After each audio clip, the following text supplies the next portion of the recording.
Hi, good afternoon. Sheila, thanks for having coffee with me and all your agents. Hey, you're welcome. So, this is the big money question we're going to ask you today. Okay. Since you are the master of the short sale transaction. I'm a real estate agent and I specialize in representing buyers. Go out and find properties for them to purchase. And, I don't really want to show them short sale properties and all the information that they've gotten. They would rather not look at a short sale property. So kind of explain what are the old myths behind the short sale purchasing market and why we should, just not hesitate and go make an offer on a property we really like, even though it's a short sale. Well, I would say probably a year to 2 years ago, for a buyer to put an offer in on a short sale could have been 6 months to 9 months before they would have a decision on the short sale, whether they could purchase it or not. You could have buyers that, just got married, and by the time they got the short sale approved, they could be having their third kid by then. Right. So now it's not so bad. I mean, you've got the average timeline for a short sale, 45 to 60 days. That's not bad. That's not closing. That's to have a decision from the short sale lenders. Now you do have your horrendous lenders. You would want to, as a buyer's agent, do some investigating. Ask the right questions. If you have a buyer that is interested in a short sale, to find out what kind of painstaking time it's going to take. Gotcha. Who are the short sale lenders? Do we have it pre-approved? How many lenders are we dealing with? Are there judgments? Has the seller filed bankruptcy? All of these questions really need to be asked up front to find out what kind of obstacles that you need to get through, or the listing agent and seller have to get through, in order to get this short sale successfully closed. So that's really simple, though. We could take care of a lot of that with just a phone call to their agent. Absolutely. There's something else I want to ask you too. I've seen from time to time in the multi-listing that it's a half approved short sale.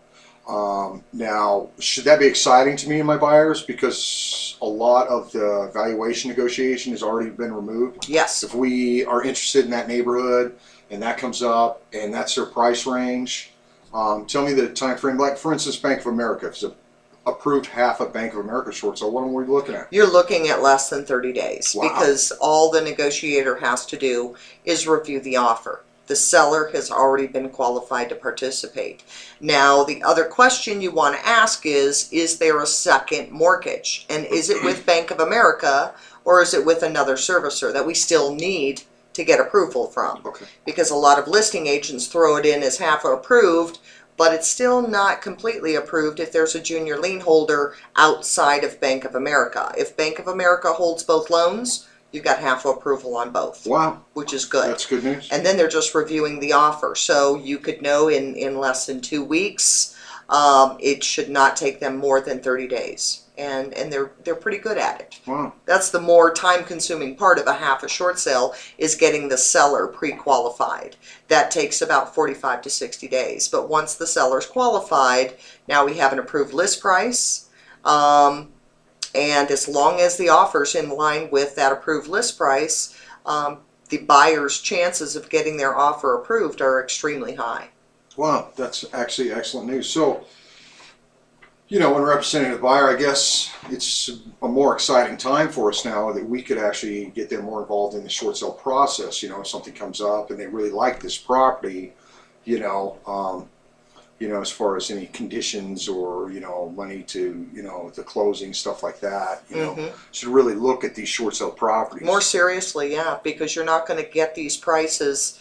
These are just they're remarkable, these values on these properties. You have properties that are underwater 100,000, 200,000. This market is a buyer's market, and they need to take advantage of it. Whether it's a short sale, you need to have patience. You need to be persistent.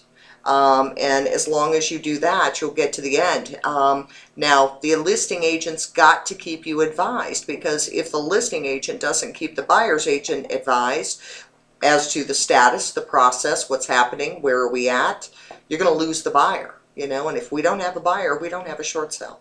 So we need to keep the buyer engaged. That's so important. So if in a situation like your company's representing the sellers in their short sale and managing that transaction, you know, is it okay for myself or my buyers to feel more comfortable, to be put more at ease if we can contact your company directly to get updates? Oh yeah. Or do we need to ask? You do not have to go through the listing agent, but the one thing that we do require is we get permission from the seller and the listing agent to update them. If I don't have that permission, I'm not going to update that buyer's agent. I'm going to let it filter through from the listing agent. Because some of my agents want to keep that control, and that's completely fine with me. Well, and there's a lot of hardship and, you know, some things that the seller probably doesn't want Correct. to know about. Yeah, and we're very, you know, we keep that information confidential. We don't share that information with anybody. That is for our purpose and the short sale lender's purpose. So what we're going to do is just update them on the status of the short sale and where it's at. Now, one last question. Let's say we see there is a short sale, my buyer's really interested in the property. They're willing to, you know, go through the 45-day period before they can get a decision. Can we employ your company to still facilitate the short sale even though we are the buyers? Yeah. I have a lot of agents, listing agents, that get a buyer, they're representing the buyer, and they will write right into the contract that Integrity Real Estate Advantage will facilitate this short sale to try and get the lender to accept us stepping in and handling the short sale aspect of it. We've got to have the seller's, you know, acceptance of that because they've got to sign that authorization form so we can communicate with their lender. But a lot of times that's exactly what my agents do when they're on the buy side, so they know who's involved, who's handling the short sale. Then I can keep all parties apprised. That's some great peace of mind because you really know what you're doing, you know. Well, again, thank you for your busy. Thank you. Your The time coffee and your is busy just day. excellent today. Again. All right. You guys have a great week.